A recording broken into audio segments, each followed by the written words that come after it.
네, 자, 지난 시간에 이제 오리엔테이션 같이 한번 해봤고요. 이번 시간에 이제 본격적으로 내용으로 들어가도록 하겠습니다. 우리 페이지 2페이지의 총론입니다. 첫 번째, 우편의 의미, 사업의 특성이 있죠. 자, 우편의 의의부터 보도록 하겠습니다. 자, 우편의 의의는요, 좁은 의미하고 넓은 의미 두 개로 나눠져 있습니다. 좁은 의미, 이제 사이드에다가 이제 본격적으로 적기 시작하실 텐데, 다 준비하셨죠? 예, 아주 얇은 펜, 뭐, 볼펜이 됐건, 연필이 됐건, 샤프가 됐건, 그 다음에, 뭐, 만약에 볼펜이라면 수정 테이프, 그 다음에, 연필이라면 당연히 지우개가 있으실 테고, 그 다음에 다른 색깔 펜과, 그 다음에 갖고 계시죠? 자, 좁은 의미, 사이드에다 좀 적어둘까요? 서신 등, 문서, 통화. 서신 등, 문서, 통화. 그래서요, 이건 약간 이제 작은 것들을 생각하시면 돼요. 그러니까, 우편이라는 것은 원래 이런 걸 말하는 거다. 근데 좀 더 넓은 의미로 생각하면 그 밑에 나와 있는데요. 사이드에 적어두시죠. 물품 플러스 업무, 물품, 업무. 그러니까 좁은 의미에다가 물품이나 업무까지 다 포함된 것이 넓은 의미의 우편이라는 뜻이에요. 그러니까 이제 우편이라는 건 결국 쉽게 얘기하면 편지 보내는 거다라고 생각하시기 편한데 그건 좁은 의미고요. 그보다 더 넓게는 물건을 보내기도 하고 또 이제 그 외에 다른 어떤 서비스, 업무를 해주기도 하는 것. 이것은 이제 우편이라고 한다. 이렇게 보시면 되고요. 그 다음에 2번, 뭐 3번 읽어보시면 되고요. 그 다음에 4번은 사이드에 적어두시죠. 실체. 이렇게 적어두시고 실체라고 적어두시고 그 옆에다 또 뭐라고 적어두시냐면 전기통신은 아니다. 이렇게. 실체. 이렇게 하고요. 전기통신. 이렇게 적어두세요. 실체, 전기통신은 아니다. 그러니까 서신이랑 어떤 물건을 보내든 간에 뭔가 물건을 보내는 거지 전기통신으로 그냥 문자 보내고 이런 거는 우편이 아니란 얘기예요. 그죠? 뭐 이메일을 보낸다, 뭐 카톡을 보낸다 이런 거는 이제 우편이 아니란 얘기죠. 됐고요. 그다음 우편 사업의 특성 볼까요? 우편 사업의 특성. 여기는 일단은 양가로 1번 있잖아요. 우편 사업은 정부기업 예산법에 따라 정부기업으로 정해져 있다라는 요 내용이요. 요것은 다른 색깔 펜으로 표시를 해두시죠. 이건 기출문제로 나왔던 내용입니다. 실제로 기출문제에서 뭐라고 나왔었냐면 우편 사업은 국가기업이다. 정부 직영이나 이런 말이 나왔었거든요. 그래서 이제 거기 1번, 양가로 1번 그 첫 번째 문장 정해져 있다. 줄 쳐주시고요. 정부기업이라는 사이드에다가 정부기업 이렇게 적어두시고 그 다음에 국가기업 네, 그 밑에 다시 정부 직영 이렇게 표시해 주십시오. 자, 됐죠? 그래서 결국은 정부기업이고 그러니까 이 우편이라는 것을 무슨 우정사업 무슨 회사 이렇게 하지 않잖아요. 우정사업본부에서 하잖아요. 나중에 보면 알겠지만 우정사업본부는 미래창조과학부 관할이거든요. 하기 때문에 하위 이제 부처이기 때문에 결국은 정부 부처예요. 그러니까 여러분들이 이제 시험이 되면 공기업이 아니라 공무원이 되는 거죠. 공기업에 입사하는 게 아니라 공무원이 되는 거죠. 그죠? 됐습니다. 이렇게 되고요. 그 다음에 양가로 2번 밑에 보시면 우편 사업의 회계제도는 경영 합리성과 사업 운영 효율성을 확보하고 예산을 신축적으로 사용하고 그러기 위해서 어떻게 되어 있다고요? 자, 사이드에 적어두시죠. 특별회계.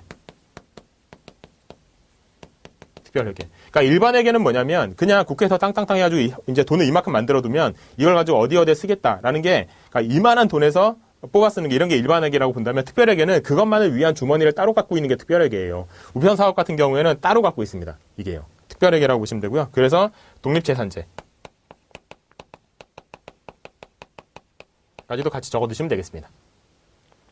네, 됐죠? 그래서 우편 사업을 위한 회계는 따로 관리한다. 이렇게 이제 생각하시면 됩니다. 그래서 반대말이 일반회계죠. 일반회계가 아니라 특별회계다. 그 다음에 오른쪽에 보시면 3번, 양가로 3번. 우편 사업은 콜린 클라크라는 사람도 한 번 봐두시긴 하시죠. 뭐 이런 걸 문제로 내지는 않겠으나, 클라크는 사람이 나눠놓은 것으로 보면, 우리 어렸을 때 이제 그런 거 배운 적 있죠. 1차 산업, 2차 산업, 3차 산업, 뭐 1차 산업, 농업, 공업, 농업, 광업, 아니면 뭐 수렵, 뭐 이런 게 1차 산업. 2차 산업은 약간 이제 공업이나, 경공업, 중공업 이런 것처럼 먼저 만드는 거. 3차 산업은 서비스 산업. 이렇게 이제 공부했었잖아요. 그래서, 그 사이드에 적어두시죠. 3차 산업.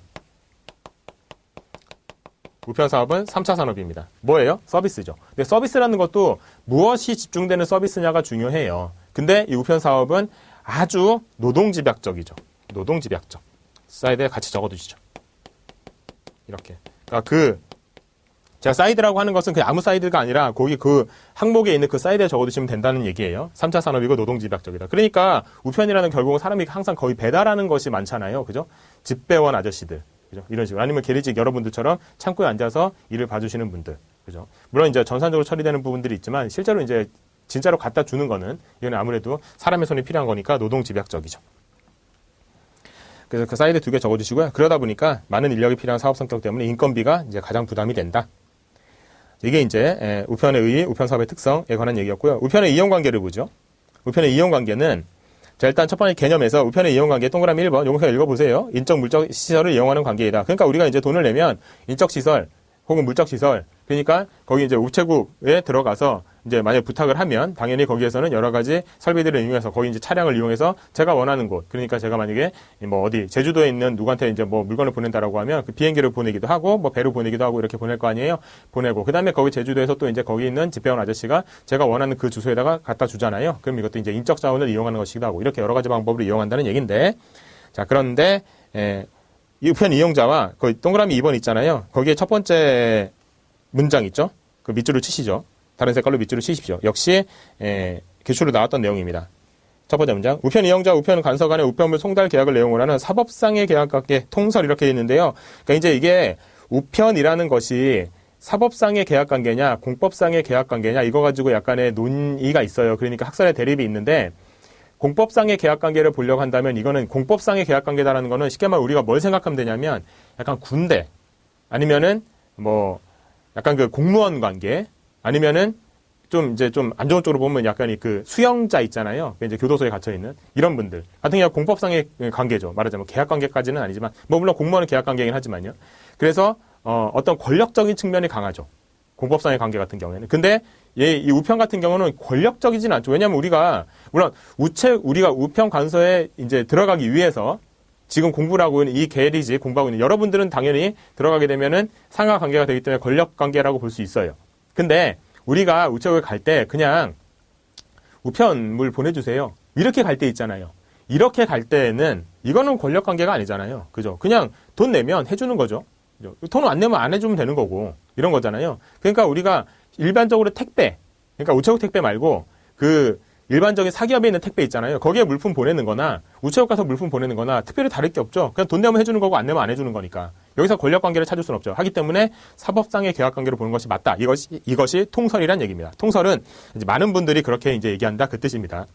하기 때문에 그래서 여기서 중요한 건 그 밑줄을 치셨죠? 옆에다가 사이드에 이거 적어두시죠. 사법상의 계약 관계. 이렇게.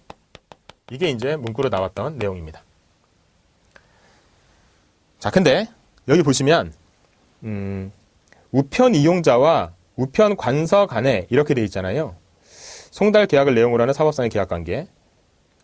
근데 그 밑에 양가로 2번을 보시죠. 우편 이용 관계자라고 돼 있어요. 우편 이용 관계자는 거기 보시면 그것도 밑줄 치세요. 다른 색깔로. 우편 이용 관계자에서 나와 있는 내용. 우편 이용 관계는 우편 관서 발송인 수취인이다. 밑줄 치세요. 우편 이용 관계는 우편 관서 발송인 수취인이다. 밑줄 치시고요.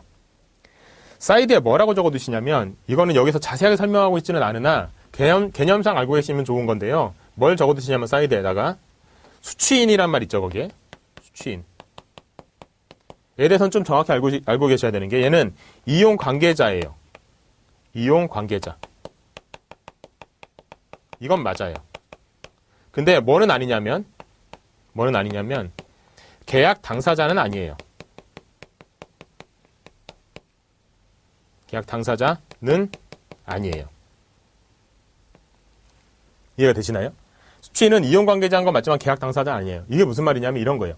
자, 우편관서에 가서 뭔가 이제 우편 계약을 한다. 쉽게 말해서 이 물건 좀 보내주세요라고 해서 우체국에 갔다고 쳐요. 그러면은 일반적으로 이 우체국에 가서 물건을 보내달라고 부탁하는 사람은 수취인이에요? 발송인이에요? 발송인이죠. 그죠? 보내주세요. 이렇게요. 받아주세요. 저한테 받게 해주세요. 이렇게 얘기하지 않잖아요. 이렇게 얘기하진 않잖아요. 보내주세요. 누구한테 보내달라고 해요? 우편 관서한테. 그러니까 우편 관서와 발송인 이 둘이서 계약하는 거예요. 이 둘이서. 그죠? 그래서 우편 관서에는 그러니까 이게 계약이라고 하면 이제 이 두 사람이 이 두 주체가 계약 당사자가 되는 건데 이 계약 당사자가 되게 되면 그럼 얘네들 간에는 뭐가 있냐면 이제 권리 의무 관계가 생겨요. 쉽게 말하면 우편 관서는 발송인한테 어떤 권리가 있냐면 이 우편 요금을 내라. 우편 요금을 징수할 수 있는 그런 권리가 생겨요. 그죠? 근데 어떤 의무가 생기나요? 이 물건을 잘 배송해줘야 되는, 잘 배달해줘야 되는 그런 의무가 생겨요. 배달 의무. 발송인의 입장에서는 당연히 이거를 잘 배달해달라고 말할 수 있는 권리가 생기는 거고, 그 다음에 어떤 의무가 생겨요? 당연히 요금을 내야 될 의무가 생기는 거죠. 이렇게 권리 의무 관계가 생기는 이런 관계가 계약 관계란 말이에요. 근데 수취인을 보죠. 받는 사람이죠. 수취인은 예를 들면 발송인이 수취인한테 미리 말해둘 수도 있지만 말 안 하고 보낼 수도 있잖아요. 수취인 입장에서는 이런 계약 관계가 있는지 없는지 알 수가 없죠. 그죠? 그냥 뭐 서프라이즈해서 보낼 수도 있는 거니까. 그러니까 수취인 같은 경우는 이 계약 관계자, 그러니까 계약 당사자로 들어오지는 않아요. 그러니까 수취인한테 어떤 권리 의무가 이런 것들이 막 이렇게 서로 대항적이라고 표현하고 뭐 쌍무적이라고 표현하는데 이런 식으로 생기지는 않는다고요. 그냥 받으면 되는 거예요. 그죠? 근데 생각해보면 발송인은 그럼 이 서비스를 자기를 위해서 하는 걸까요? 그렇지는 않죠. 대체로 이제 물론 내가 만족을 얻기 위해서 상대방한테 보내서 나의 뭐 권리 의무를 면하고 뭐 이런 여러 가지 이런 게 있긴 하지만 어쨌든 최종적인 목표는 얘한테 뭘 보내는 거잖아요. 그죠? 그러니까 이런 걸 보통 뭐라고 그러냐면 다른 사람의 이익을 위해서 다른 두 사람이 계약을 하는 것을 제3자를 위한 계약이라고 하거든요. 이건 민법에서 나오는 얘기인데 제3자를 위한 계약이라고 불러요. 그래서 얘는 제3자가 돼요. 말하자면. 근데 이 계약관계 전체 내용을 보게 되면 이 사람이 없으면 우편 계약이라는 것 자체가 이제 성립하기가 힘들죠. 그죠? 어떤 받을 사람이 있어야 우편 계약이 성립을 하는 거지. 그러니까 내용으로 보면 받을 사람이 있어야 성립을 하는 거지. 받을 사람이 없으면 계약이 성립 안 하잖아요. 그렇기 때문에 이 사람이 계약 당사자는 아니지만 이용에 있어서 관계자는 돼요. 이렇게 되는 거예요. 그래서 이제 얘네들 간에도 뭔가 내용들이 있죠. 얘는 이제 잘 받아야 되고 얘는 이제 보내줘야 되는 그런 어떤 권리 의무 관계가 약간은 존재하긴 하지만 얘는 계약 당사자는 아니란 얘기예요. 그래서 계약 당사자는 여기까지만 계약 당사자고 얘는 계약 당사자는 아니다. 이렇게 되는 거예요. 그래서 나중에 손해배상 같은 거 할 때에도 그럼 손해배상을 해야 된다. 만약에 물건이 없어져서 그럴 때는 손해배상을 누가 받아야 되는 거예요? 원칙적으로는 발송인이 받아야 되는 거예요. 수취인은. 물론 이 사람은 물건을 받아야 되는 사람이긴 하지만 물건이 제대로 전달되지 않음으로 인해서 손해를 본 사람은 발송인이 되는 거다라고 기본적으로 보는 거예요. 왜냐하면 얘네 둘이가 계약 당사자니까. 그래서 나중에 손해배상을 할 때에는 손해배상 청구를 할 때에는 발송인이 하거나 아니면 수취인이 할 수도 있는데 수취인이 할 때는 약간은 좀 어떤 특정한 요건을 좀 더 갖추고 있어야 이 수취인도 할 수 있다. 뭐 이런 내용들이 나오게 됩니다. 그건 나중에 손해배상에서 공부를 하게 될 거예요. 자, 그러니까 당사자니 둘이고 얘는 관계자다라는 얘기. 그래서 거기 우편형 관계자라는 내용에 관서, 발송인, 수취인 이렇게 돼 있는 거다. 라고 이제 보시면 되겠습니다. 그래서 수취인은 약간 이제 특별한 지위다라고 보시면 됩니다. 됐고요. 그 다음에 3번 권리 의무 읽어보시면 됩니다. 그래서 우편 관서 같은 경우에는 송달해줘야 되는 의무가 있고요. 그 다음에 요금을 받을 수 있는 징수권이 있고요. 이건 권리가 되는 거고. 그 다음에 발송인의 입장에서는 송달을 요구할 수 있는 권리가 있는 거고 대신 그 다음에 반환을 청구할 수 있는, 그러니까 이거 보내주지 말고 그냥 저한테 다시 돌려주세요라고 하는 반환을 청구할 수 있는 이런 권리가 생기는 거고 그 대신 요금을 내야 되는 또 의무가 생기는 거겠죠. 여기 나와 있지는 않지만. 그다음에 수취인 같은 경우에는 우편물을 받을 수 있고 아니면 받기를 거부할 수 있는. 이게 언제 거부하냐면 받는 거는 딱 보니까 나중에 이것도 손해배상에서 나오는데 딱 보니까 물건이 이 사람이 보낸다고 했던 그 물건이랑 뭔가 다른 것 같아요. 그래서 막 파손돼 있는 것 같고 무게도 차이가 나고 막 이런 경우에는 이 사람이 딱 거부를 할 수 있어요. 그리고 거부를 해야지만 손해배상에 관한 얘기가 진행이 돼요. 받아버리면 손해배상에 관한 얘기는 이제 진행이 안 됩니다. 왜냐하면 받아버리면 여기서 망가진 건지 여기서 망가진 건지 알 수가 없잖아요. 그러니까 손해배상을 진행하려면 나중에 보십니다. 근데 나중에 보실 거예요. 근데 수취인이 거부를 하고 나서 그래야 이제 손해배상에 관한 얘기가 좀 더 진행이 될 수 있습니다. 그럴 때 이제 수취 거부권을 또 행사할 수 있게 된다는 거죠. 자, 됐고요. 그 다음에 양가로 4번. 역시 이거는 두 문장 1번, 2번 다 표시해서 다 다른 색깔로 줄 그어두세요. 1번, 2번. 계약의 성립 시기인데요. 계약의 성립 시기는 상황을 3가지 정도 생각할 수 있습니다. 3가지 정도요. 첫 번째는 뭐냐면 창구에 직접 오는 경우. 창구에 와가지고 이것 좀 붙여주세요. 이것 좀 보내주세요 하는 경우. 창구. 그 다음에 두 번째는요. 요즘은 잘 보이진 않지만 뭐가 있냐면 우체통이라는 게 있죠. 그죠? 저도 이 우체통 찾으려고 참 노력 많이 해봤어요. 왜냐면 예전에 얼마 전에 어디를 놀러 갔다가 지갑을 주웠어요. 지갑을 주웠는데 물론 그 지갑 안에 뭐 돈이 있고 없고 뭐 이런 거는 뭐 저는 별로 관심이 없었고 물론 궁금하긴 했어요. 얼마 들어있었나 보긴 봤습니다. 얼마 좀 들어있더만요. 내가 이제 가져가면 이게 형법상으로 점유 이탈물 횡령죄가 되는 거거든요. 그러니까 주운 물건 함부로 가져가시고 그러시면 안 됩니다. 다 죄예요, 그게. 자기가 가지면 안 되는 거예요. 남의 거 그냥 공짜로 가져가지 하지 마시고. 근데 이렇게 우체통에 이제 그런 신분증이나 이런 거는 우체통에 넣으면 된다라는 얘기를 들은 적이 있어요. 그래서 우체통에 넣어야지라고 갖고 이제 다녔어요. 근데 우체통을 찾기가 너무 힘든 거예요. 차라리 우체국 찾기가 쉽지 우체통 찾기는 너무 힘들더라고요. 근데 우체국 가가지고 이거 주웠으니까 이렇게 보내주세요라고 하기에는 좀 뭔가 사람이랑 말하는 게 좀 민망하고 그랬어요, 개인적으로. 그래서 그냥 우체통에 넣어야지라는 생각으로 이제 갔더니 못 찾겠더라고요. 근데 어디 보니까 어느 우체국 앞에 우체통이 있더라고요. 왜 거기 있는지 가만 생각해 보면 우체국 앞에 뭐 하려고 우체통이 있을까? 어차피 우체통은 멀리 있으니까 우체국 앞에 갈 거면 그 우체국에 넣으면 되는 이렇게 생각이 들긴 들었었는데 어쨌든 여기 있길래 거기다 넣었던 적이 한 번 있어요. 우체통에 넣는 경우도 있겠죠. 또 어떤 경우도 있냐면 창고로 가지도 않고 우체통 넣지 않고 그냥 저한테 와달라고 할 수도 있어요. 그죠? 어떤 뭐 방문이라든가 저한테 아니면 이제 외근 중인 집배원이랑 만나는 경우도 있겠죠. 집배원 이렇게요. 이런 경우마다 다 계약이 언제 성립하는지가 조금 달라요. 당연히 창고에 왔을 때는 이때는 직원 접수했을 때 우체통에 넣을 때는 우체통에 넣을 때는 이게 약간 좀 애매한데요. 우체통에 넣을 때가 한번 생각해 보세요. 우체통에 딱 넣었어요. 넣었는데 제가 이상하다 잘못 보냈네 라는 생각이 들 수가 있을 수도 있어요. 저 어릴 때는 많이 그랬어요. 저 어릴 때는 우체통에 딱 집어넣으면 끝이기 때문에 또 편지도 많이 보내고 했기 때문에 그때는 뭐 이렇게 핸드폰을 갖고 다닐 때도 아니고 뭐 삐삐도 없고 그럴 때니까 전화로 하거나 아니면 이제 편지로 보내는 건데 편지로 보낼 일도 많으니까 이제 넣어요. 넣는데 주소 잘못 보냈다라고 하면 어떻게 해야 돼요? 그냥 기다려요. 우체국 아저씨 올 때까지. 저는 그래 본 적이 없는데 그런 얘기를 들은 적은 있어요.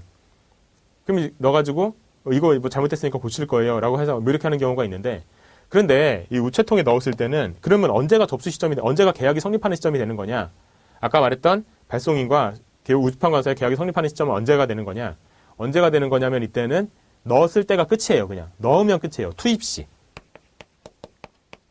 투입이라는 표현을 썼는데 예전에는 이제 투입이라는 말로 되어 있었는데 여기는 이제 넣은 때라고 이제 우리말로 바꿨죠. 넣은 때. 그러니까 만약에 집배원 아저씨가 와가지고 열었는데 이걸 챙기다 보니까 뭐 이렇게 있다. 근데 이거 제가 잘못한 거니까 이거 제가 지금 수정할게요라고 하면 엄밀히 따지면 우체부 아저씨가 이거 계약이 이미 성립된 거라서 이거 뭐 취소하거나 이러려면은 다른 어떤 요건이 필요합니다라고 얘기할 때 그런 게 어딨어요. 지금 제가 기다리고 있었는데 이렇게 얘기할 수는 없는 거예요. 계약이 성립된 그 말이 맞는 거예요. 넣었을 때가 끝이에요. 그러니까 이거를 이제 틀리게 하려면 어떻게 만약에 틀리게 하냐면 우체통에서 수거해서 뭐 우체국으로 갔을 때 아닙니다. 그러니까 우체국 갔을 때 이렇게 하거나 이제 틀리게 하게 하기 위해서는 우체국 갔을 때 아니면은 우체국에 가서 뭐 직원이 접수했을 때 이런 식으로 틀리게 하기도 해요. 다 틀린 말입니다. 우체국에 투입했을 때 넣었을 때 이때가 그냥 계약이 성립되는 시점이에요. 자, 방문을 받았거나 방문을 오게 했거나 아니면 외근하는 집배원한테 줬거나 이럴 때는 이때는 뭔가 수령했을 때 뭘 수령하냐면 영수증 같은 걸 수령해요. 그러니까 이제 이거 보낼게요라고 하면 이제 그 집배원 아저씨나 방문해 주신 분께서 그러면 잘 받았습니다라고 영수증 줄 거 아니에요. 이때 영수증을 이제 제가 수령했을 때 이때가 계약 성립시가 되는 거예요. 정확히 이제 수령이라는 말보다는 거기 나와 있는 대로 교부라고 합시다. 교부했을 때 이때가 이제 성립시가 되는 거예요. 여러분들은 사이드에다 뭘 적어두시냐면 접수 넣은 때라고 하죠. 넣은 때 교부 이렇게 3개를 적어두세요. 접수 넣은 때 교부 이렇게 3개를 적어두시면 이때가 이제 계약이 성립하는 시기가 되는 거구나 라는 걸 알 수 있게 된다는 겁니다. 됐죠? 그래서 우편의 이용관계 같은 경우는 보니까 색깔이 아주 그냥 휘황찬란하죠. 중요한 부분이 많습니다. 정확히 알아두시도록 하고요. 네 번째, 우편사업 경영주체 및 관계 법률을 보도록 하겠습니다. 자, 일단 경영주체 동그라미 1번 사이드에 적어두시죠. 미래창조과학부. 경영은 국가가 합니다. 당연히. 우편사업은 국가가 경영하며 관장은 누가 하냐? 미래창조과학부 장관이 관장한다. 옛날에는 뭐 지식경제부 이랬어요. 직영부 뭐 이런 데서. 근데 이제 바뀌어가지고 미래창조과학부로 이제 그 편제가 이제 바뀌었잖아요. 보통 이제 정부가 새로 들어오면 이런 정부를 좀 개편하니까 미래창조과학부로 바뀌었습니다. 그 다음에 뭐 그 옆에 있는 내용들은 읽어보시면 됩니다. 뭐 당연히 미래창조과학부 장관은 우편 사업의 일부를 개인, 법인 또는 단체로 하여금 경영하게 할 수 있다. 그에 따른 사항은 뭐 따로 법률로 정한다. 해가지고요. 뭐 어쨌든 경영 주체와 소유 주체는 국가다. 그 중에서 관장은 미래창조과학부 장관이 한다. 다음에 2번. 거기 사이드에 뭘 적어두시냐면 동그라미 2번에다가는요. 체계적 조직. 그 다음에 체계적 조직. 그 다음에 적정한 요금. 이렇게요. 그러니까 이게 예를 들어 편지 한 통 보내려고 한다. 근데 이게 만약에 사기업에서 한다고 생각해 보세요. 그러면은 물론 이 근처에 저희가 이제 쉽게 생각할 수 있는 도심에다 보낼 때에는 그때는 쉽게 갈 수 있겠죠. 근데 저 어디 산간 오지에 보낸다. 아니면 저기 어디 섬에 보낸다. 도서 지역에. 그래서 뭐 도서지역 중에 그래도 유명한데 만제도 한번 생각해 볼까요? 만제도. 생각해 보면 되게 멀잖아요. 그죠? 어디 저 밑에 가서도 배 타고 한참 들어가고, 그럼 가면 이제 거기에 이제 무슨 아줌마가 이렇게 뭐 이렇게 김장도 하시고 계시는 그런 뭐 차준마 뭐 이렇게 예전에 한참 유행했던 그 만제도에 편지를 보낸다고. 그러면 그 일반 사기업에서 만제도에 편지를 보내면 이거를 일반적으로 우리가 편지 보내는 비용이랑 똑같이 받겠어요? 아니죠. 아무래도 비용도 많이 들어가고 하니까 더 많이 받겠죠. 하기 때문에 그런 식으로 차별화가 될 수 있는데 이 우편이라는 것은 아무래도 중추가 되는 거고 이제 국가에 필요한 내용이기 때문에 그래서 이거는 적정한 요금과 체계적 조직을 갖고 있는 데서 하는 게 좋습니다. 그래서 이거는 국가가 하는 게 좀 더 좋다는 얘기예요. 그렇기 때문에 그 밑에 나와 있는 내용이 바로 연결이 되는 건데 양가로 2번 서신독점권이라고 있죠. 그죠? 서신독점권. 그래서 이거는 사이드에 이렇게 적어두시죠. 서신송달은 국가가 독점한다. 이렇게 서신송달 국가 독점. 이렇게요. 그러니까 일반 사기업에다 해버리면 이거는 비용이 막 그때그때 달라지고 또 어떤 많은 이윤을 내려고 하기 때문에 기업의 이익은 기업의 목표는 이윤 내는 거니까. 근데 이 우정사업에서는 이윤을 내려는 게 목표가 아니라 뭔가 서비스의 목표이기 때문에 그래서 국가가 하는 거예요. 그러니까 이 서신송달 같은 경우는 국가가 독점을 하고 있는 거예요. 이게요. 그럼 이렇게 생각하시는 분들이 있어요. 이상하다. 나는 물건 보낼 때 택배로 보내기도 하는데 그건 우체국이 아니라 뭐 한진택배 무슨 뭐 CJ 택배 이런 식으로 일반 사기업 택배로 보내기도 하는데 라고 말씀하시는 분들인데 그건 서신이 아니에요.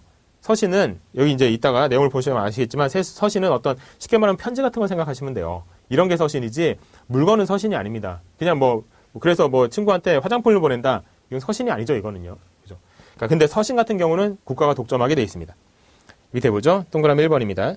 우편법 2조 2항에서 누구든지 1항과 5항의 경우 외에는 이건 이제 약간 특별한 경우를 얘기하는 건데 그 외에는 타인을 위한 서신의 송달 행위를 업으로 하지 못한다. 이렇게요. 그러니까 무조건 국가가 해야 된다 이겁니다. 그러니까 일반 택배회사에서 이거 편지 보내준다. 이거 안 되는 거예요, 이거는요. 실제로 그렇게 하지도 않죠, 당연히. 법에 어긋나니까. 그리고 서신을 전달하는 행위를 해서는 안 된다 해서 서신 독점권이 국가에 있음을 분명히 하고 있다. 넘어갈까요? 자, 그럼 독점권의 대상이 뭐냐? 서신이란 얘기예요. 서신. 근데 서신이라는 게 의미가 뭐냐? 서신이라는 것의 정확한 정의는 앞으로 이제 계속 또 몇 번 보게 될 거거든요. 이게 한번 읽어두시죠. 의사 전달을 위해서 특정인이나 특정 주소로 송부하는 것. 그리고 문자, 기호, 부호 또는 그림으로 표시한 유형의 문서 또는 전단을 말한다. 이렇게 돼 있죠. 그러니까 쉽게 말하면 약간의 그 의사가 표시되어 있는 문서 아니면 전단 이런 거란 얘기예요. 그죠? 근데 신정서상 사이드에 적어두시죠. 그러니까 2번 사이드에다가는 서신 그러니까 이렇게 하죠. 사이드에다가는 독점 대상 이렇게 해서 독점의 대상은 서신이다 이렇게 하고 그 다음에 가로 열고 신정서상은 아니다 이렇게 제가 이제 머리끌 따가지고 외우는 걸 그렇게 좋아하는 편은 아닌데 여기는 요걸 딱 따면 좀 쉽게 외워지더라고요. 신정서상은 X다. 쉽게 말하면 신문, 정기간행물, 서적, 상품 안내서 이런 것들은 서신으로 보지는 않는다. 이렇게요. 자, 됐죠? 이렇게 보시면 되겠습니다.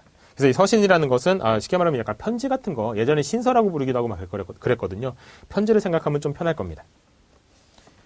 다음에 우편에 관한 법률이 있네요. 우편에 관한 법률에서는 예전에 그러니까 문제가 한번 나온 적이 있는데 그때는 이 우편에 관한 법률의 내용이 나왔냐 그건 아니고요. 이런 식으로 나왔어요. 여기 나와 있는 1, 2, 3, 4번에 나와 있는 이 설명 있잖아요. 이 설명을 박스에다 이렇게 딱 적어주고 이것은 어떤 법률에 관한 설명이냐 이렇게 나온 적이 있어요. 그게 다였어요. 그러니까 이거는 뒤에 나와 있는 법률의 내용을 일일이 공부하지 않아도 알 수 있는 내용이었던 거죠. 보죠. 일단은 우편법입니다. 당연히 가장 기본법이 되겠죠. 동그라미 1번입니다. 우편법. 기본법. 사이드에 적어두세요. 기본법. 우편법은 기본법입니다. 우편에 관한 당연한 기본법이 되는 거고요. 그 다음에 동그라미 2번. 우체국 창구 업무의 위탁에 관한 법률. 이거는 읽어보시면 예를 들어서 그 기억리를 읽어보시면 이게 우편법인지 창구 업무 위탁에 관한 법률인지 우정사업 운영에 관한 특례법인지 별정 우체국법인지는 거기 기억리를 읽어봤을 때 그것만 구분해낼 수 있으면 되는 거예요. 근데 보시면 알겠지만 기억. 우편창구 업무를 위임받아 운영하는 이런 말이 나오잖아요. 그러니까 우체국 창구 업무의 위탁에 관한 법률이 되는 거겠죠. 우편창구 업무를 위임받아 운영하는 우편취급국의 업무, 이용자 보호, 물품 보급 등에 대한 사항을 규정한 법령이다. 그래서 기억은 그렇게 보시면 되고요. 니은 그리고 우편취급국은 국민의 우체국 이용수요를 맞추기 위해서 일반인에게 우편창고 업무를 위탁하여 운영하기엔 사업소이다. 우편취급국은 보통 우리가 주위에서 많이 봐요. 여러분들이 우체국이라고 알고 있는 것 중에서 우편취급국인 게 좀 몇 군데가 있어요. 저 같은 경우도 집 근처에 우편취급국이 있거든요. 근데 거기도 다 가면은 이 우체국 마크가 돼 있습니다. 당연히 이제 우체국에서 창고 업무를 이제 위탁해 준 거니까 이제 볼 수 있는데 가면은 막 크진 않아요. 되게 이제 작아요. 보통 아주 작은 사무실에 한 2분 정도 앉아 계세요. 제가 갔던 데가 몇 군데 우편 치고 갔을 때 다 2분 정도 앉아 계셨어요. 어떤 데는 이제 아주머니 2분이 앉아 계신 분도 있었고 어떤 곳에는 아주머니 1분, 그다음에 이제 청년 1명 이렇게 앉아 있는 경우도 있었고. 가면 약간 이렇게 높은 선반이 있고 옆에 이제 약간 뭐 저울 같은 게 있죠. 그래서 이제 이거 등기 보내려고 하는데요. 그럼 올려두세요. 그럼 올려둬가지고 이거 재고. 그리고 첫 뒤에 보면 이제 그 물품들이 막 쌓여 있죠. 나중에 보낼 것들. 그죠? 이제 또 왼쪽에 가보면은 뭐 오른쪽이나 왼쪽에 이렇게 가보면은 어떤 서식들도 막 있고 이런 것들. 이런 데가 이제 우편 취급국입니다. 취급국이요. 거기 같은 경우에는. 그래서 보시면 되고요. 그 다음에 3번. 3번이 이게 실제로 그 아까 말씀드렸던 문제 박스 안에 들어가 있던 내용이에요. 그래서 거기는 쫙 밑줄을 다 치시죠. 그러니까 그 제목에다 밑줄을 치시죠. 우정사업 운영에 관한 특례법. 이렇게 이게 이제 그런 식으로 문제가 나왔었다라는 것만 기억만 해두시면 되겠습니다. 그러니까 여기 나와 있는 내용을 막 달달달달 암기해라 이게 아니라 이 내용을 읽었을 때 이 4개의 법률 중에서 어떤 법률인지만 구분해낼 수 있으면 되는 정도로만 알아두시면 된다는 얘기입니다. 그래서 우정사업 운영에 관한 여러 가지 얘기들이 나와 있죠. 자, 됐고요. 그 다음에 별정우체국법. 별정우체국은 거기 보시면 니은을 먼저 읽어보죠. 우체국이 없는 지역의 주민 불편 해소하기 위해서, 없애기 위해서 국가에서 위임받은 일반인이 건물과 시설까지 마련해서 운영하는 우체국. 그러니까 우체국은 우체국인데요. 이게 저 상가노지 이런 데서는 공무원을 따로 뽑아가지고 뭔가 운영하거나 이럴 수는 없다라고 본다면 그러면은 일반인이 갖고 있는 시설이나 이런 것들을 이용해서 우체국을 그냥 만들어서 그렇게 별정 우체국으로 따로 운영하자라는 거 이제 볼 수도 있단 말이에요. 그게 이제 별정 우체국이에요. 됐죠? 그래서 니은은 사이드에 뭘 적어두시냐면 일반인 이렇게 적어두세요. 아까 그 동그라미 2번에서 니은에도 사이드에 일반인이라고 적어두시고요. 위에 우체국 창구 업무 위탁에 관한 법률 니은 사이드에도 일반인, 별정 우체국 니은 사이드에도 일반인 적어두시고요. 그다음에 국제법규도 있습니다. 국제법규는 거기 보면 유피우 조약이 있고 기억에 읽어보세요. 얘는 읽어보기만 하세요. 이거 A부터 H까지는 읽어보시도록 하고요. UPU라는 말이 나왔다는 점 이것만 일단 기억을 하세요. UPU는 나중에 아주 자세하게 배울 겁니다. 그래서 이거는 뭐 만국 우편 연합을 얘기하는 거거든요. 국제 우편 기구에 이제 가장 어떻게 보면은 대빵이에요. 대장님이요. 그래서 이제 우편에 관한 것은 다 여기서 이제 보통 관장한다고 보시면 돼요. 그 다음에 니은에 APPU 나옵니다. 아시아 태평양 우편연합. 여기는 이제 어떻게 보면은 약간은 좀 지역적인, 그래서 아시아 태평양 지역에 있는 국가들끼리의 어떤 우편 연합이라고 보시면 됩니다. APPU. 마찬가지로 다 나중에 자세하게 공부할 겁니다. 그 다음에 디귿. 표준 다자간 협정 또는 양자 협정. 이건 뭐냐면 거기 어떤 내용들을 협의하기 위해서 이 연합 안에 들어가가지고 연합 안에 회원국들끼리 똑같은 어떤 그 내용들을 적용받고 이렇게 할 수도 있지만 특별한 내용들, 뭐, EMS나 이런 거 같은 경우가 약간 그런 경우가 있는데, 그 EMS 같은 경우는, UPU는 되게 이제 많은 나라가 가입되어 있는 거고, EMS는 많은 나라에서 하거나 그러지는 잘 않아요. 그러니까, 만국 우편연합에 들어가 있긴 하지만, EMS라는 이 제도를 사용하지 않는 곳, 실항은 여기에서 이것에 관한 내용을 규정하거나 그러지는 않을 거 아니에요. 그럼 이거에 관한 내용 같은 경우는 그 나라끼리 규정하겠죠. 그 나라끼리요. 그죠? 그래서 예를 들면 한국하고, 뭐 캐나다하고 한국하고 미국하고가 서로 간에 EMS에 관한 어떤 협정을 맺었다라고 하면 이럴 때는 이제 양자 협정이 되는 거고 EMS에 관해서 뭐 일본도 있고 중국도 있고 여기서 이제 다 서로 간에 다 어떤 협정 맺어서 이런 식으로 협정을 맺었다라고 하면 이런 거 이제 표준 다자간 협정 이렇게 되는 거예요. 그렇죠? 그래서 거기 써있죠. 국제 특급 우편을 교환하기 위해서 우리나라와 해당 국가들 사이에 맺은 표준 다자간 협정 혹은 양자 협정